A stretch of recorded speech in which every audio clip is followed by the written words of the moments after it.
Welcome to this deep dive. Today, we're unpacking an incredibly dense and honestly fascinating set of psychological notes. We're translating the classic laws of human nature directly into the professional realm. Yeah, it's a completely different way to look at the office. We're really exploring the hidden engine of the workplace. How emotional reactivity and fragile egos are secretly driving basically every decision. Right, and creating these just completely toxic office loops that we all get stuck in. So I'm excited to get into it. Usually when we talk about a professional workplace, there's this underlying expectation of precision. Oh, totally. The whole logical machine idea. Exactly. Like if you look back at the history of modern management, going all the way back to people like Frederick Taylor in the early 1900s, the whole idea was to treat a company like a giant, perfectly calibrated machine. Right. And you still see that legacy everywhere. I mean, you look at an org chart today and you see the clear lines of reporting, the neatly defined roles, the quarterly KPIs. Yeah, the manager points to the flowchart and says, there it is. This is how we operate. Input leads to output. Which is a very comforting illusion, honestly. Yeah. I mean, we desperately want things to be visible and categorized, especially when our livelihoods, our mortgages are on the line. We want to believe the office is a rational machine governed by logic. We do. But then you step into the actual messy day-to-day reality of human interaction at work. Oh man, yeah. You sit in on like a cross-functional strategy meeting and suddenly you realize that X-ray machine is completely broken. We aren't looking at a logical schematic at all. No, it's profoundly murky because the machine isn't actually running on logic or operational efficiency. The hidden engine of every single workplace is just human nature. And human nature is deeply, notoriously irrational. Which brings us to the overarching mission of this deep dive. The notes emphasize a universal illusion that we all kind of buy into, right? Yeah, the great lie we all live under is that we are rational, educated professionals. Right. You tell yourself, I have the degree, I have a decade of experience, I know how to run a complex regression analysis. Exactly. You believe your intellect is at the steering wheel. But think about what actually happens in practice. You can have all the education in the world, but one unreturned message on Slack from your director. Oh, the unreturned Slack message, that is the worst. Right. Or a barely perceptible shift in a manager's tone during a Tuesday stand-up. Or just a colleague's kind of ambiguous half-smile across the conference room table. It can completely hijack your logic. It absolutely derails you. It can compel you to do things, say things, send passive-aggressive emails that you deeply, deeply regret by 5:00 p.m. I think every single person listening just felt a phantom pang of anxiety. Because it's so true. So how do we navigate this? The notes are very clear that this isn't about, learning a bunch of Jedi mind tricks to manipulate your coworkers. No, not at all. This is not some corporate management seminar on how to optimize your team's output through behavioral nudges. This material functions more like a mirror. An uncomfortable mirror. Highly uncomfortable. The premise is that you cannot read the room until you can read yourself. You have to understand your own reactivity first. Because until you understand the machinery of your own impulses, you're just a puppet to them. Right. You have to see your own crossed wires before you can start accurately decoding the hidden motives of the people around you. Okay, so let's explore those crossed wires. Because the sources point to this incredible concept, the irrationality trap. And it starts with the actual neurological mechanics of how our brain processes information under professional stress. Yeah, to understand why we react the way we do, you have to look at cognitive psychology. Specifically, the concept that you are essentially operating on two different brain speeds at any given moment. This mirrors Daniel Kahneman's System 1 and System 2 thinking, right? Exactly. So first, you have the slow speed brain, the prefrontal cortex, the rational thinker. The executive center. Yes. This is the part of you that is patient. It checks the details. It looks for broader context. It gives people the benefit of the doubt. It calculates long-term consequences. So this is the rational professional you believe yourself to be all the time. Like the version of me that writes the very polite, perfectly formatted follow-up email after a good night's sleep. That's one. Yeah. But then you have the fast speed brain. And this system is ancient. It's rooted in the amygdala, and its primary job is survival. So it's not looking for nuance. Not at all. It instantly judges. It slaps a label on a situation, friend or foe, threat or safe, and it aggressively pushes for immediate action. Fueled by emotion. Pure, unfiltered emotion. Yeah. Anger, fear, insecurity. And here's the crazy part. When you are emotionally charged, your brain completely stops looking for objective truth. I want to highlight that because that part absolutely blew my mind in the research. The brain actively stops looking for the truth. It actively discards the truth if the truth contradicts the emotion. When the fast emotional brain takes over, it only looks for patterns to prove its current feelings right. Bro. The sources use a brilliant metaphor here. Your brain transforms from an impartial judge into an internal lawyer. An internal lawyer. I love that analogy so much. It perfectly describes the mechanism of confirmation bias, right? Think about it.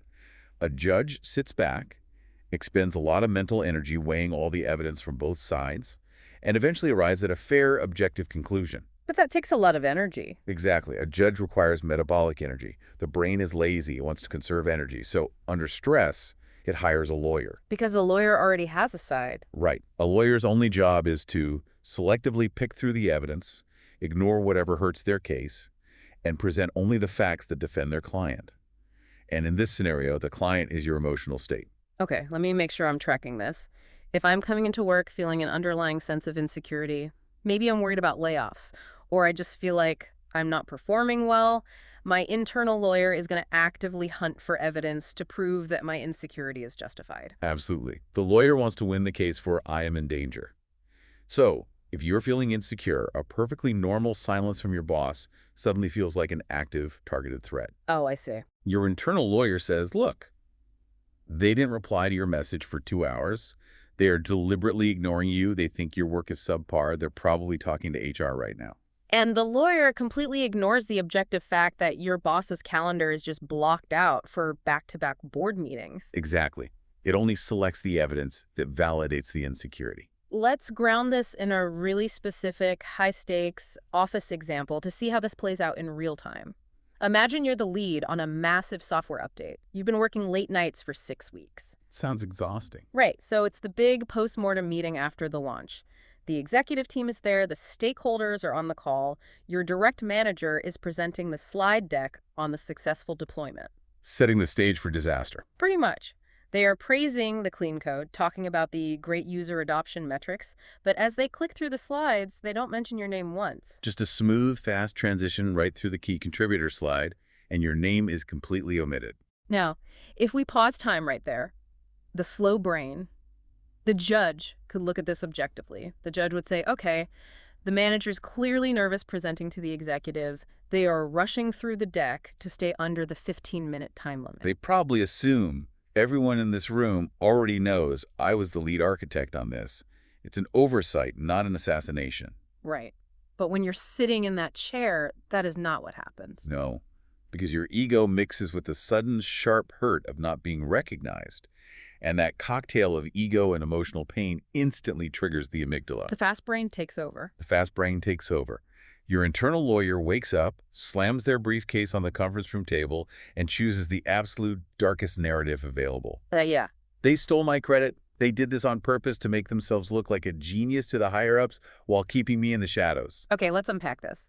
It's like our emotions are driving the car in heavy fog, and instead of slowing down, we just speed up. The urgency completely takes over your nervous system. You can physically feel it. Yeah, you go back to your desk.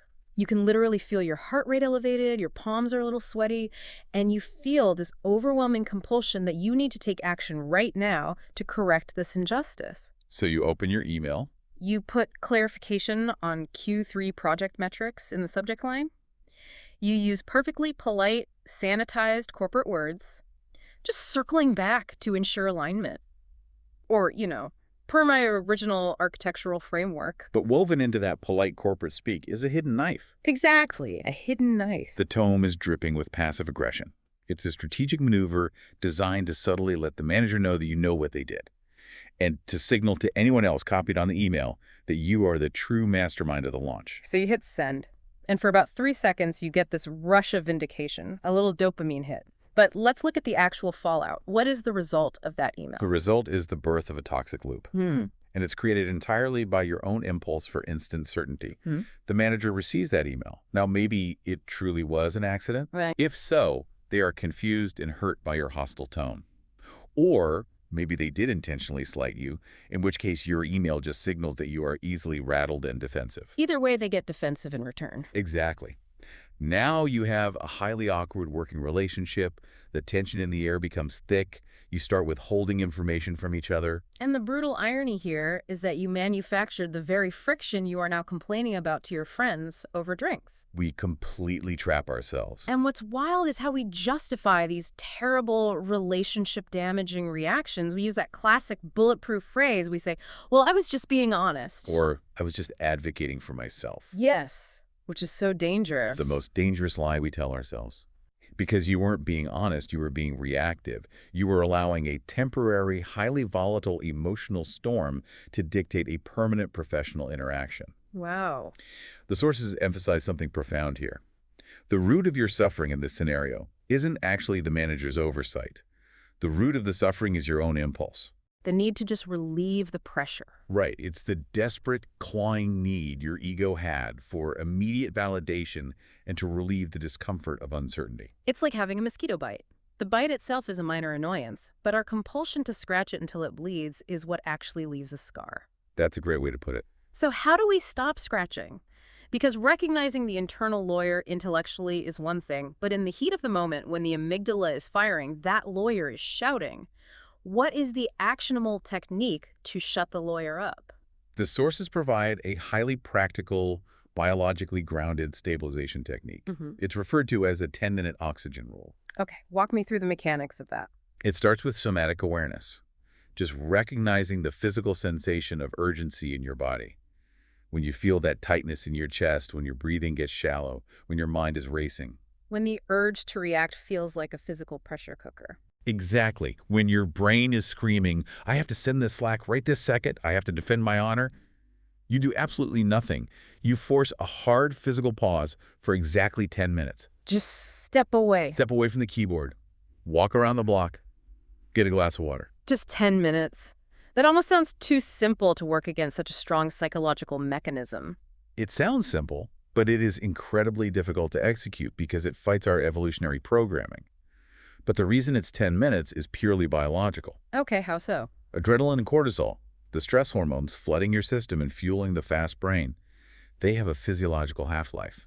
If you don't feed the fire with more agitated thoughts, those chemicals begin to dissipate from your bloodstream within a matter of minutes. Oh, wow. So your body just naturally resets. Right. Your nervous system begins to downregulate, your heart rate stabilizes, and most importantly, as the emotional fog clears, the prefrontal cortex, your slow brain, the judge comes back online. I love how the notes frame this. They say clarity is silent, emotional loudness is just noise. That is a crucial distinction. When you are absolutely, furiously certain that your colleague is out to get you and you must confront them immediately, that certainty is usually just emotional loudness. It's the internal lawyer banging on the table. Yes, real clarity doesn't scream. Real clarity is a quiet, grounded realization. So after the 10 minutes, I might still realize, hey, I actually do need to address this credit issue. Exactly. The 10-minute oxygen rule doesn't mean you become a passive doormat. It means you change the energy of your response. You respond instead of react. Exactly. If, after 10 minutes, your slow brain says, yes, my contribution was overlooked, and for my career trajectory, leadership needs to know my role, you will handle it from a grounded place. You won't send the hidden knife email. No hidden knives. Yeah. You'll schedule a quick one-on-one with your manager and calmly say, hey, I noticed my architectural work wasn't highlighted in the postmortem, and I want to make sure my capabilities are visible to leadership for future projects. How can we ensure that alignment moving forward? Which is a totally different paradigm. It's assertive, it's professional, but it's not aggressive. You're maintaining the relationship while holding your boundary. Right.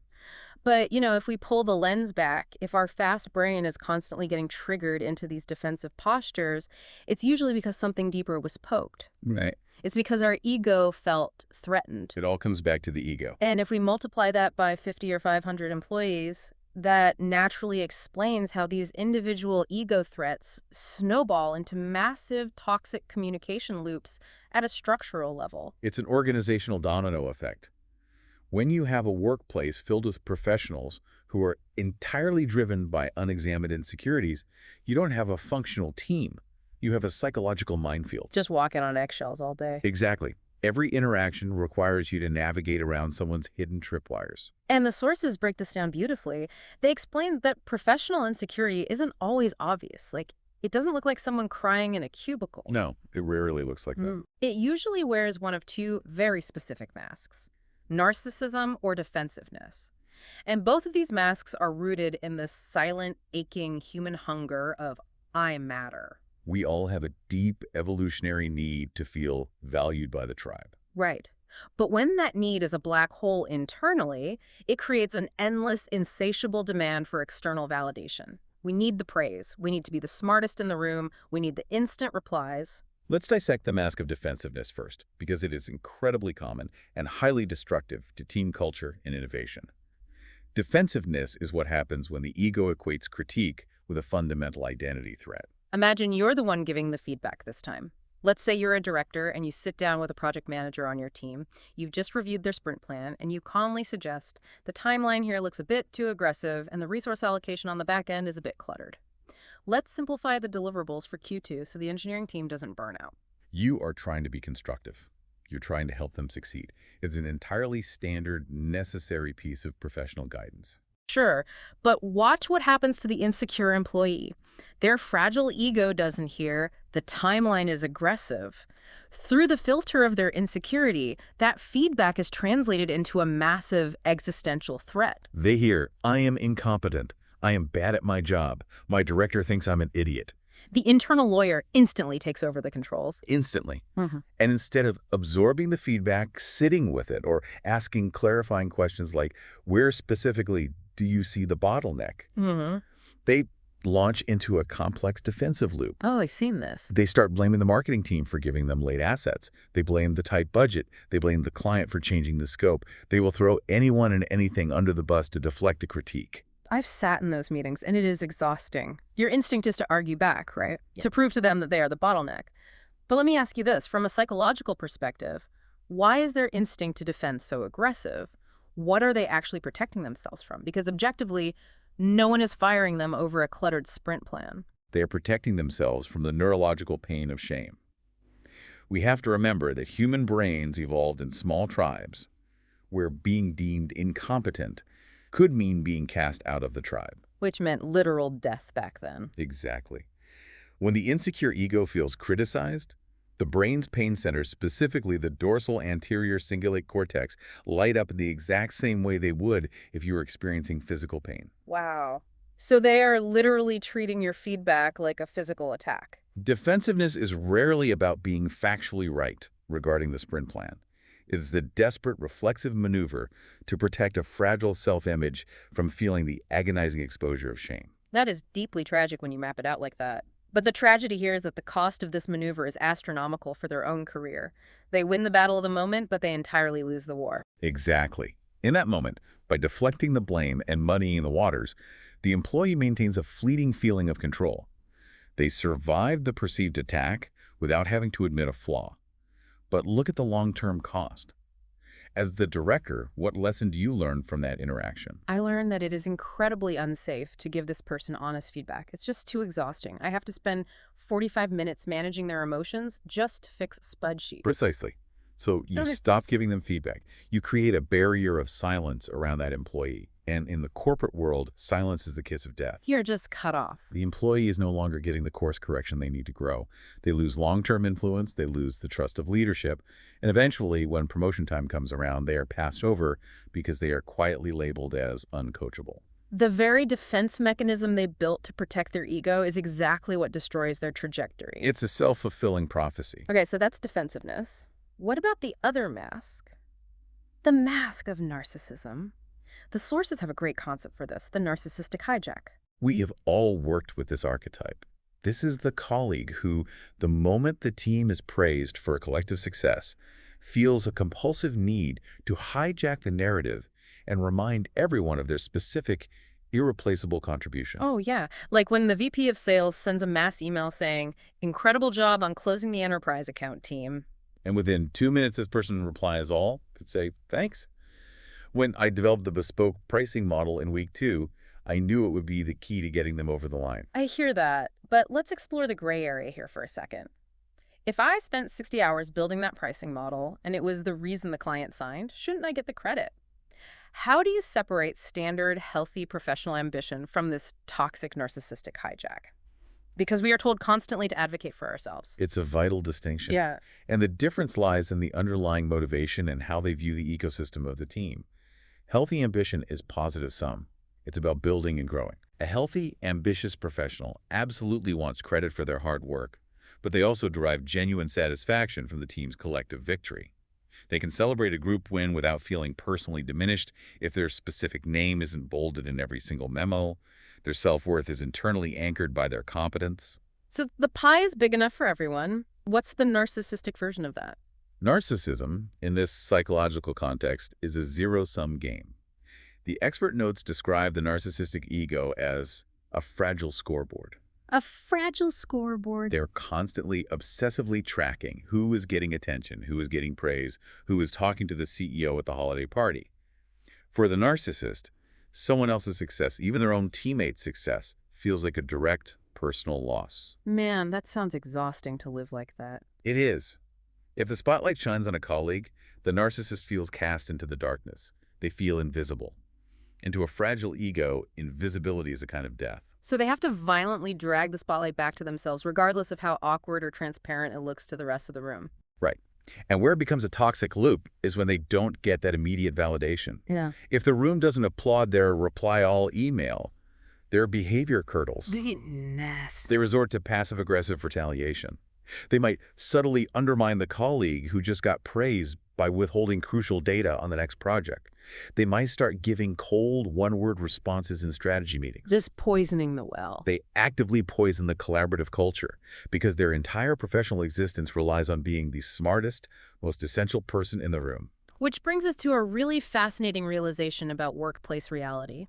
The people we are interacting with every day, the defensive project manager, the narcissistic credit stealer, the overly accommodating boss, we aren't actually interacting with their true selves. No, not at all. We're interacting with highly constructed avatars. This is a foundational law of human behavior, drawing heavily on sociologists like Irving Goffman and his idea of the presentation of self. The fundamental truth of the workplace is that people do not bring their raw, unfiltered, authentic selves to the office. They bring highly edited, curated, respectable versions.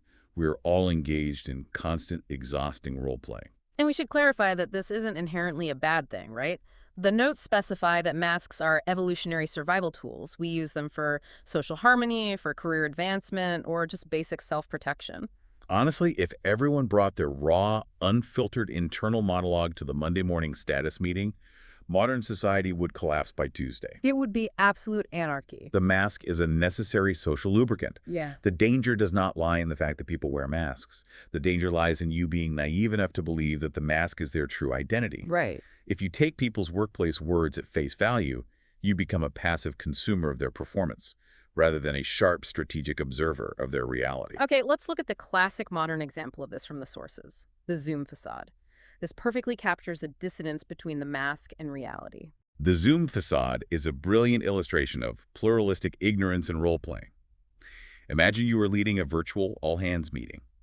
Leadership proposes a new, highly aggressive timeline for a product pivot. Okay, I'm picturing the grid of 40 faces. And everyone is nodding along. You hear a chorus of unmuted agreements. Absolutely. Sounds great. We are fully aligned. They look totally committed. They are wearing the mask of the agreeable, relentlessly positive, team-playing professional. But the second the host clicks "End meeting for all," what happens? Oh, the private Slack channels and WhatsApp groups instantly light up. Immediately. The exact same people who were just nodding on camera are now furiously typing, "What a garbage plan. Leadership is completely out of touch with our bandwidth. I am not working another weekend for a doomed pivot." The critical, exhausted true self emerges the moment the public stage is dismantled. Now, if I'm the project manager leading that pivot, and I am naive to the psychology of masks, I log off that Zoom call feeling fantastic. You trust the public performance. You mark every single department down as 100% committed to the timeline. And you are walking straight into a trap of your own making, because 3 weeks later, when the project is hemorrhaging, deadlines are slipping, and you are getting half-hearted, mediocre efforts from the development team, you will be completely blindsided. You'll feel betrayed. You'll say, but everyone agreed, we had alignment. But the humans didn't agree. Their masks agreed. Man, You confused social compliance with actual commitment. You listened to the words they said on stage, but you failed to read the underlying reality of the room. You didn't account for the fact that speaking truth to power in a public forum feels unsafe for most employees, so they defaulted to the mask of compliance. That is such a dangerous blind spot. It means you are effectively flying blind as a leader, and the dynamic gets even more complex and, frankly, a bit more sinister when the mask is actively being used to undermine you. Oh, absolutely. The sources dedicate a lot of time to reading hidden motives, specifically through something called the friendly facade. How do you spot hostility when it is intentionally hiding behind a warm smile and an emoji? You have to train yourself to look for discrepancies. You look for the leakages in the mask. One of the most common tactics is the backhanded compliment. Give me an example of the backhanded compliment in action. So you have to remember that hostility in a modern corporate environment is rarely overt. People aren't usually screaming at you in the break room. HR would handle that immediately. Corporate hostility is a subtle strategic maneuver for status. Right. It's insidious. Imagine you just pulled off a really complex, high-stakes presentation to the board. It went flawlessly. A colleague, someone who considers you a rival for a promotion, comes up to you afterward. They smile warmly, put a hand on your shoulder and say, "Wow, you actually pulled that off. I honestly didn't think you could do it, given your lack of experience in financial modeling. Good for you." Ouch. Yeah, that is a surgical strike. On paper, if you only look at the transcript of the words, it's an expression of appreciation. Good for you. But the intent is entirely malicious. The intent is to plant a psychological seed of doubt. It's a microaggression wrapped in a congratulations card. Precisely. It's to remind you of your inexperience right at the moment of your triumph and to make you question your own competence. They are trying to keep your confidence bleeding, just a little bit. Wow. If you are doubting yourself, you remain manageable. You remain slightly off balance, which ensures you don't confidently step up and threaten their status in the hierarchy. So how do we decode these masks systematically without going crazy? Because the sources categorize them based on function. How can we tell if someone's weird behavior is a mask for self-protection versus a manipulative social strategy? It comes down to observing what they consistently overcompensate for. Human beings reveal their deepest insecurities by the very things they project the loudest. The pattern usually looks like this. If someone is acting overly confident, dominating every meeting, speaking over people, and constantly bragging about their wins, they are almost certainly protecting a deeply fragile self-image. Their loud, aggressive mask is heavy armor against feeling small or inadequate. Okay, that makes sense. What about the opposite? What if someone acts completely indifferent? The colleague who leans back in their chair, sighs, and says, "I don't really care how we do it, whatever." If they consistently act indifferent, aloof, or cynical, they are protecting themselves from the pain of failure and rejection. By acting like they don't care about the project, they create an emotional shield. Right. If they don't try, they can't fail. If the project fails or if their idea is rejected, their ego is safe because they can say, "Well, I didn't really try anyway. I don't care about this stupid company." Indifference is the armor of the fearful. And the third type mentioned in the notes. The person who is always acting overly moral or constantly murdering themselves by talking about how incredibly busy they are. They are protecting their sense of control. By constantly signaling their virtue or their indispensability. "I was online until 2 a.m. fixing everyone's mistakes. I'm the only one holding this team together." They are maintaining a psychological grip on the narrative. Making everyone feel guilty. They are controlling how others perceive them and ensuring that the team feels indebted to them. You know, here's where it gets really interesting to me. I think the temptation when learning this is to walk away thinking we need to act like cynical, paranoid detectives. We start scrutinizing everyone, assuming everyone is evil, manipulative, or out to get us. But the goal isn't paranoia. No, not at all. Paranoia is just another mask. Right. It's more like understanding that a mask is just armor. If someone walks into a casual Friday brainstorming session wearing full, heavy medieval plate armor, you don't look at them and think, "What a villain." You look at them and think, "Wow, that person must feel incredibly unsafe. They are terrified." That is a phenomenal way to conceptualize it. And when you reframe it that way, you actually gain a strange kind of empathy. You don't take their weird, defensive, or arrogant behavior as a personal attack on you. You see it as a symptom of their fear. True empathy isn't about being nice. It's about seeing the fear behind the armor. It allows you to navigate the professional relationship effectively without becoming emotionally compromised by their defense mechanisms. You can say to yourself, My director is micromanaging me, not because I'm incompetent, but because they are terrified of losing control. But let's look at what happens when the pressure really dials up. Because carrying around that heavy armor all day takes a massive amount of psychic energy. And the sources point out that under extreme organizational stress, the masks tend to crack. This moves us into the danger of compulsive patterns and short-sighted decisions. This is a critical law of human behavior, especially in corporate environments. Under pressure, professionals do not rise to their stated intentions. They fall back to their default, compulsive patterns. Meaning, when things are easy, everyone can pretend to be a saint. Right. When the economy is good and the deadlines are loose, everyone looks mature, collaborative, and rational. But when the key four numbers are down, layoffs are rumored, and the storm hits, the true character is laid bare. And the key word there is patterns. We aren't talking about a one-off bad day. Character is revealed in repetition. Precisely. A mistake is an accident. You apologize and fix it. A pattern is a compulsion. It's a psychological need repeating itself.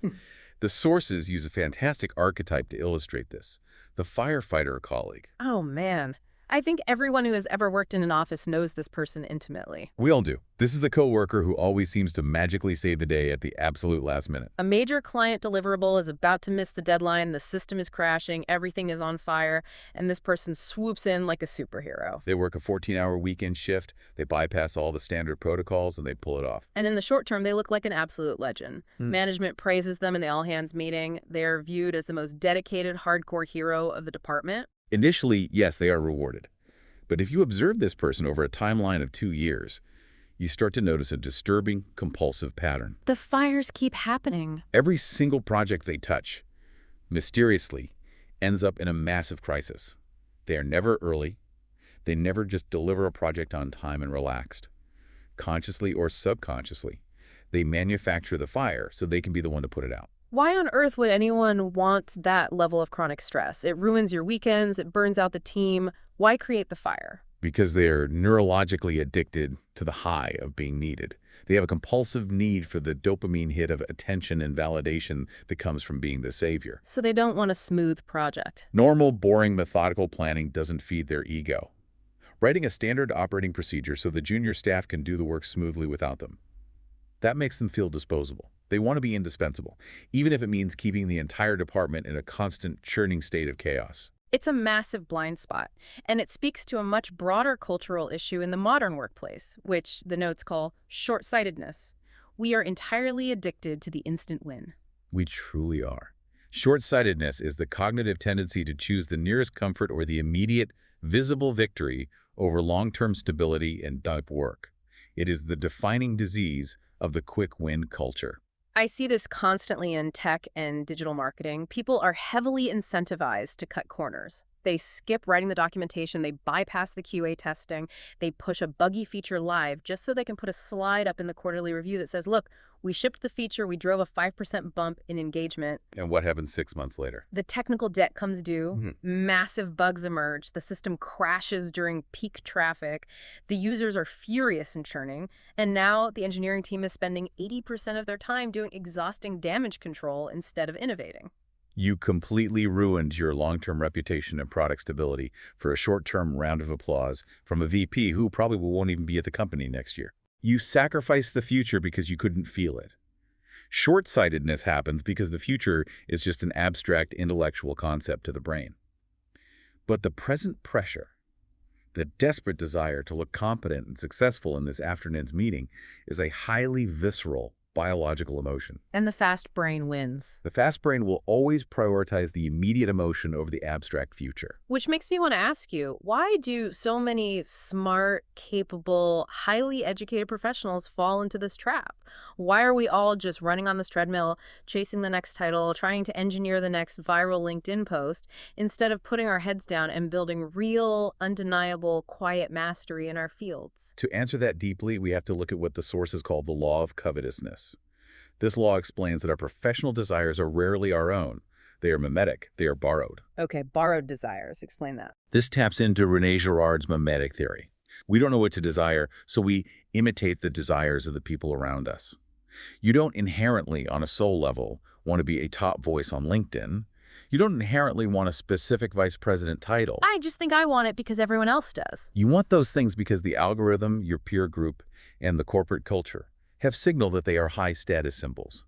We chase these symbols, the titles, the follower counts, the public shout-outs, because they provide an instant, easily recognizable signal of success to the tribe. It proves we matter. It's the fast food of professional achievement. It tastes great for 5 minutes, but there's no actual nutritional value. Exactly. Building actual mastery, developing a deep, complex, rare skill set that is incredibly slow. It is quiet. It involves years of frustrating, boring repetition, reading dense material, and failing in private where absolutely nobody claps for you. The ego hates that. The short-sighted, ego-driven mind cannot tolerate that quiet. It feels like a void. It needs the constant noise of immediate validation to feel secure.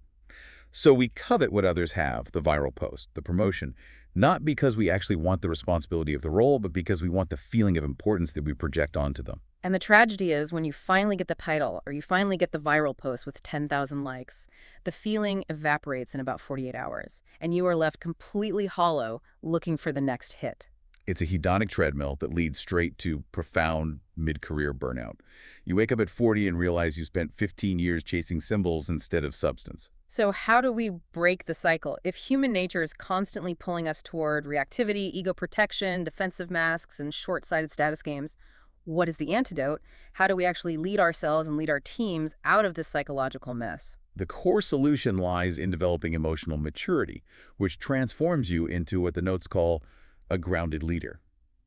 But to get there, we first have to confront the ultimate ego trap, the boss-level trap. Okay. The sources call this the law of grandiosity. The law of grandiosity. That sounds like a supervillain origin story. In a corporate sense, it often is. Think about what happens when a professional, someone who is naturally talented, highly intelligent, and works hard, finally gets a significant taste of power or major success. Like they launch a huge product or they close a massive merger. Right. The human mind is lazy, and it loves to take a dangerous cognitive shortcut. Instead of attributing their massive success to a combination of hard work, excellent team support, favorable macroeconomic timing, and a little bit of luck, the ego whispers a different story. Let me guess. I did it all myself. Exactly. It whispers, I am the sole reason this worked. I am the genius. I am the exception to the rules of gravity. The confidence morphs into pure entitlement. We see this all the time. It is the classic star performer trap. We see it constantly with brilliant engineers, top-tier sales rainmakers, or visionary creatives who are promoted to leadership roles based solely on their individual output. Oh, because they were so extraordinarily good as individual contributors, their grandiosity takes over when they become managers. They begin to monopolize all the decision-making. Because they think, I'm the genius, why would I ask the junior guy? They stop listening. They view any advice, any alternate perspective, or any pushback from their team as annoying interference. And I bet they hate mentoring. They view training junior staff as a complete waste of their highly valuable time, because in their grandiose mind, nobody could possibly do the work as well as they can, so they just do it themselves. They aren't building a resilient team. They are building a throne for themselves. That's a perfect encapsulation. Yeah. And a throne is a very lonely, highly fragile place to sit, because eventually the math of reality catches up. They can't scale themselves. Right. The star performer burns out from doing everything, or they get sick, or they finally encounter a systemic problem that is simply too complex for one human brain to solve alone. And because they haven't built a capable, empowered, thinking team around them, the entire project collapses. The system failed because it relied entirely on a single, fragile hero rather than a resilient, distributed network. Exactly. So what does actual emotional maturity look like in contrast to that? If grandiosity and reactivity are the diseases, what is the cure? How does a grounded leader operate? The sources describe true emotional maturity as the continuous integration of two opposing psychological forces, action and receptivity. They frame this around avoiding the gender rigidity trap. And just to clarify, in the psychological context, they are not talking about biological sex or modern gender identity. They are talking about the archetypal energies that exist within all human beings. Right. It's like the yin and the yang of leadership. Mm-hmm. On one side, you have the archetype of action, assertiveness, setting unyielding boundaries, giving clear direction, cutting through ambiguity, and pushing for results. And the other side? On the other side, you have the archetype of receptivity, deep, active listening, radical empathy, intuition, collaboration, and vulnerability. And the rigidity happens when a leader locks themselves into only playing one of those roles based on what they think a boss should look like. Precisely. If you only play the emotionless, tough, action-oriented boss, you might drive results in the short term through fear, but you destroy psychological safety.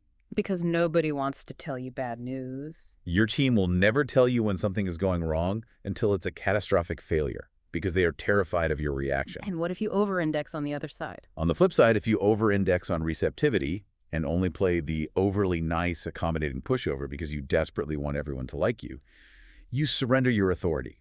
You can't make the hard, unpopular calls, and the team drifts into chaotic mediocrity.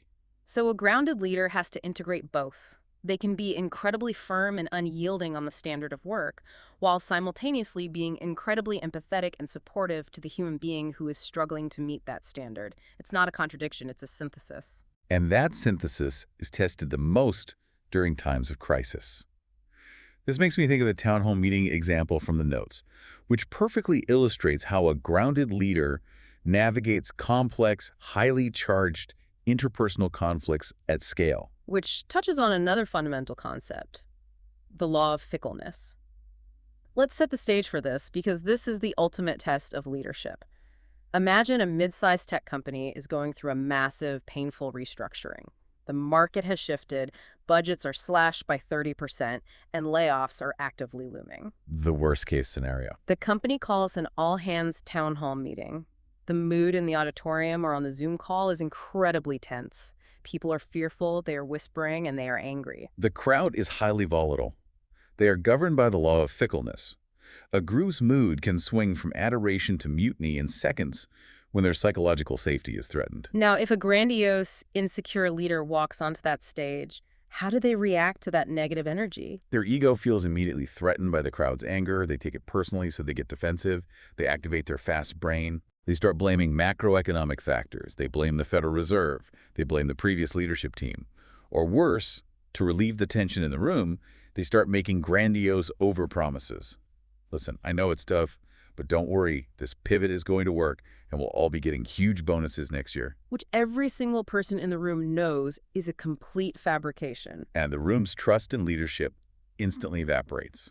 The leader tried to control the crowd's emotion with spin and defensiveness, and it completely backfired. But look at how an emotionally mature, grounded leader handles that exact same hostile stage. What's their move? They remain calm. But crucially, it is not a cold, robotic, PR-trained calm. It is a deeply grounded, present, human calm. They don't get dramatic. They don't act arrogant. They stand there. They look the team in the eye, and they are just relentlessly honest. No spin. They say, this is an incredibly hard day. We made some mistakes in our forecasting last year, and now we are facing painful, undeniable choices. I do not have all the perfect answers for you today, and I know that is frustrating. But here is the exact financial reality we are looking at, and here is exactly how we're going to communicate the next steps. They just hold the space. They don't try to fix the emotion. They just acknowledge it. Yes, they hold the weight of reality. The fascinating thing about human nature is that a fearful crowd doesn't actually demand perfect answers. They know business is messy. What they subconsciously demand is a stable presence. Exactly. They want to look at the person at the wheel and know that the leader isn't panicking, isn't lying, and isn't letting their ego drive the bus. So what does this all mean for us? It means the crowd's mood, whether it's an auditorium of employees or just your manager in a one-on-one, is not your responsibility to fix. Your character is your responsibility. That is the absolute essence of it. If you let yourself get intoxicated by the crowd's applause when things are going great, you will inevitably be shattered by their rejection when things get tough. Grounded emotional maturity means your self-worth is internally generated. It is not tethered to the shifting, fickle opinions of the boardroom. This has been an incredibly deep, sometimes uncomfortable journey through the murkier waters of office psychology. We started with the premise that we are all, at our core, highly irrational beings, driven by a fast brain that would rather hire an internal lawyer to protect our ego than actually search for the truth. And we saw how that biological irrationality breeds deep professional insecurities. It creates the defensiveness that shuts down honest feedback and stunts our growth. And it breeds the narcissism that steals credit, poisons collaboration, and creates toxic loops. We unmasked The reality of the workplace. We talked about how everyone is engaged in survival role-playing, how the polite nodding on a Zoom call is often a facade for private sabotage, and how professional hostility usually hides behind a backhanded compliment and a very warm smile. We explore the trap of the firefighter colleague who is literally addicted to the adrenaline of the crisis, and we unpack the profound short-sightedness of chasing borrowed desires and LinkedIn clout over actual quiet mastery.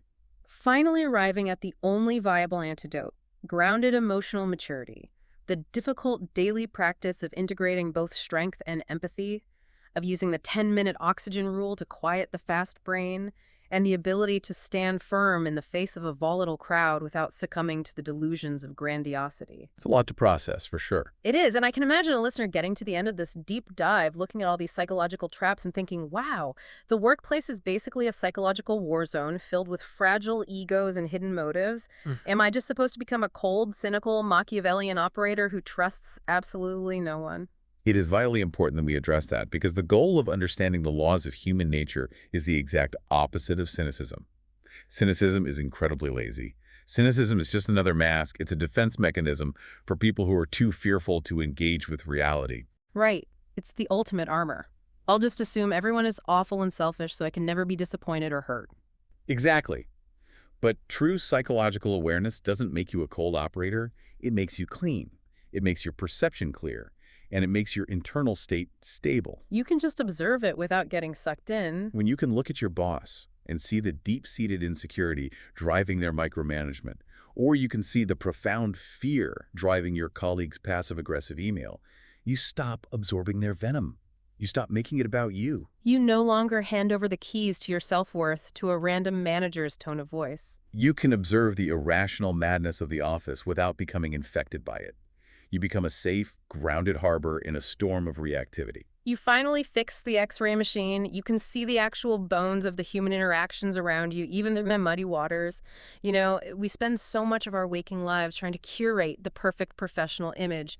We exhaust ourselves trying to prove to everyone around us that we belong, that we are highly competent, that we matter. We carry the heavy armor until we physically and mentally burn out. We really do. So I want to leave you, the listener, with a final provocative thought. Something to deeply mull over on your commute tomorrow morning or while you're sitting in your next completely unnecessary hour-long virtual meeting. So good. Think about the specific professional mask that you wear every single day, the armor you meticulously strap on before you open your laptop or walk into the building. Is your relentless, exhausting drive to appear constantly busy, flawlessly perfect, or completely unbothered actually a shield? Is it hiding a deep-seated, terrifying fear of just being ordinary? And here is the real challenge, the paradigm shift. If you finally dropped the act, if you took off that heavy armor and allowed yourself to be seen simply as a human being, as a work in progress who doesn't have all the answers and makes mistakes, would you really lose the room's respect? Or would you, perhaps for the very first time in your career, actually gain their true trust?